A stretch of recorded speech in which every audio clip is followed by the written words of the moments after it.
ఇంట్లో ఉండే పదార్థాలతోనే ధాబా స్టైల్‌కి మించిన రుచితో రెడీ అయిపోతుంది ఈ పన్నీర్ రెసిపీ. చపాతీ, జొన్న రొట్టె, నాన్‌లో ఈ కర్రీ తింటూ ఉంటే చాలా రుచిగా ఉంటుందండి. మరి ఈ ధాబా స్టైల్ పన్నీర్ కర్రీని చేసేద్దామా?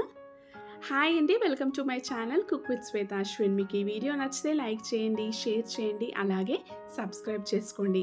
మరి ప్రాసెస్‌లోకెళ్తే నేను ఒక చిన్న బౌల్‌లో 3 టేబుల్ స్పూన్ల గట్టి పెరుగును వేసుకుంటున్నాను. ఈ పెరుగు మరీ పులుపుగా ఉండకుండా చూసుకోండి. ఇప్పుడు దీంట్లో ఒక పావు టీ స్పూన్ పసుపు, ఒక టీ స్పూన్ ధనియాల పొడి, హాఫ్ టీ స్పూన్ జీలకర్ర పొడి, పావు టీ స్పూన్ గరం మసాలా, ఒక టీ స్పూన్ కారం పొడి వేసుకుంటున్నాను. అలాగే ఈ మసాలాలు చేదెక్కకుండా కొద్దిగా ఉప్పు వేసుకొని ఈ మసాలాలన్నీ కూడా పెరుగులో మంచిగా కలిసేటట్టుగా కలుపుకోవాలి.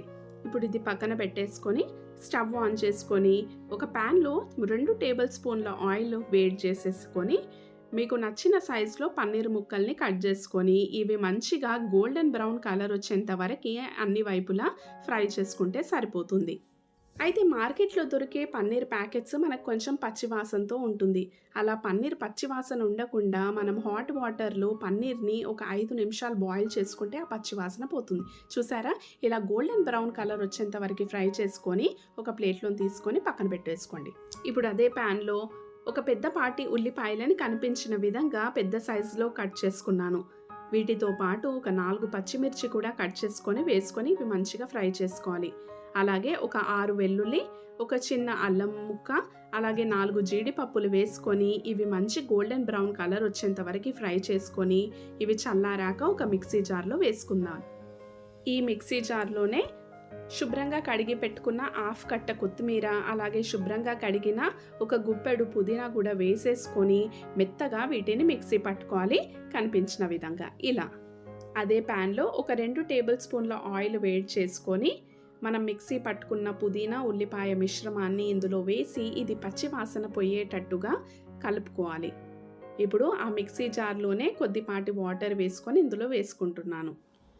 ఒకసారి కలుపుకొని చిటికెడు పసుపు కూడా వేసుకొని మళ్ళీ ఒకసారి మిక్స్ చేసి మూత పెట్టేసి ఒక 10 నిమిషాలు లో ఫ్లేమ్లో ఆయిల్ మీదకి వచ్చేంత వరకు మగ్గించుకోవాలి ఇలా. ఇప్పుడు దీంట్లో మనం ముందుగా కలిపి పెట్టుకున్న పెరుగు మిశ్రమాన్ని కూడా వేసుకొని ఇవి 2 మంచిగా కలిసేలాగా ఒకసారి కలుపుకోండి. మళ్ళీ దీంట్లోనే అంటే ఈ కర్రీకి సరిపడా ఉప్పు కూడా వేసి మళ్ళీ ఒకసారి కలుపుకొని ఇది 10 నిమిషాలు మూత పెట్టేసుకొని మగ్గించుకోవాలి. 10 నిమిషాలు కుక్ చేసుకున్న తర్వాత ఆయిల్ మీదకి రావడం మళ్ళీ స్టార్ట్ అవుతుంది. ఈ టైంలో మనం ఫ్రై చేసుకున్న పన్నీర్ ముక్కలని దీంట్లో వేసేసుకోవడమే.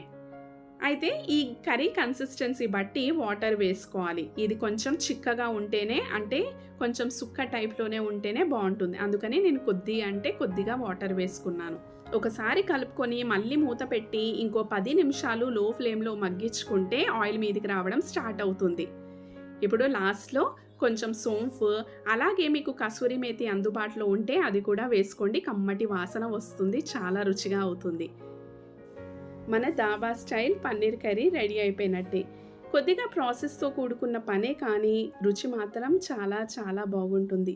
చపాతీ, రోటీస్లో అయితే చెప్పనవసరమే లేదు. ఒకసారి మీరు కూడా ట్రై చేసి చూడండి. మీకు ఖచ్చితంగా నచ్చుతుందని ఆశిస్తున్నాను.